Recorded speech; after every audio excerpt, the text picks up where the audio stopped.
Now, what are these structures? These structures look similar to each other. Together they form a big structure like an onion bulb. We find from this activity that onion bulbs of different sizes have similar small structures visible under a microscope. The cells of the onion peel will all look the same regardless of the size of the onion they come from.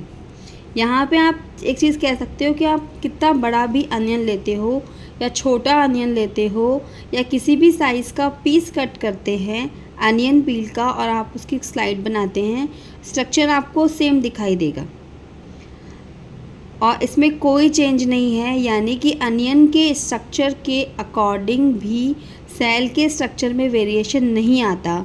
Onion बड़ा होगा तो भी cell के structure में variation नहीं आता। Number of sales ज़्यादा हो सकते हैं पर सेल के स्ट्रक्चर में या सेल की फंक्शन में चेंज नहीं आता। These small structure that we see are the basic building unit of the onion bulb. ये छोटे छोटे जो स्ट्रक्चर हमें दिखाई दिए हैं ये ही अनियन बल्ब की बेसिक स्ट्रक्चर है। ये आपको पूरे अनियन में भी दिखाई दिए जा सकते हैं पर इजीली शो करने के लिए यहाँ पे अनियन पील से फाइन स्ट्रक्चर अनियन में नहीं मिलता, इसीलिए आपको अनियन पील से ही अब एक्सपेरिमेंट करवाया जाता है। This structure are called cells. Not only onion but all organism that we observe around are made up of cells. केवल अनियन ही नहीं, जितने भी ऑर्गेनिजम्स यहाँ पे अर्थ में नेचर में हैं वो लिविंग ऑर्गेनिजम्स वो सेल से ही बने हुए हैं। However, these are also single celled that will live on their own. यहाँ पे एक सेल का स्ट्रक्चर भी आपको नेचर में मिलेगा। इसके बाद में The invention of a magnifying lenses led to the discovery of the microscopic world. It is now known as the single cell may constitute a whole organism as an amoeba. जिस तरह से magnifying lenses की क्षमता बढ़ती गई है, जिस तरह से मैग्नीफाइंग लेंसेज के स्ट्रक्चर्स बढ़ते गए हैं या उनके अंदर वेरिएशन दिखने लगा है या हमें अच्छे लेंस मिलने लगे हैं, तो आप अमीबा तक एटलीस्ट पहुंच चुके हैं कि एक अमीबा नाम का ऑर्गेनिज़म आपको मिला है। इन हिस्ट्री अमीबा एक ऐसा ऑर्गेनिज़म है जो सिंगल सेल एनिमल है और अमीबा के बारे में हम कह सकते हैं ये इमॉर्टल ऑर्गेनिज़म है जो कभी नहीं मरता। इमॉर्टल मीन्स जो कभी नहीं मरता।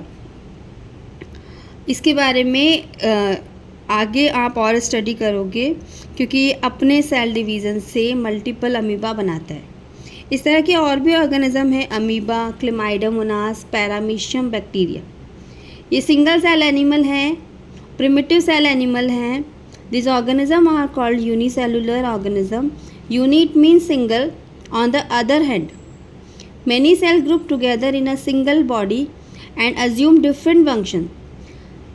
अब यहाँ पे कहा गया है कि एक सेल वाला जो एनिमल है आपने ऑर्गेनिज्म है आपने देखा है, पर दूसरी तरफ कुछ सेल्स का ग्रुप बनकर मिलकर एक पर्टिकुलर फंक्शन हमारी बॉडी में करता है और एक तरह का मल्टी सेलुलर ऑर्गेनिज्म बनाता है।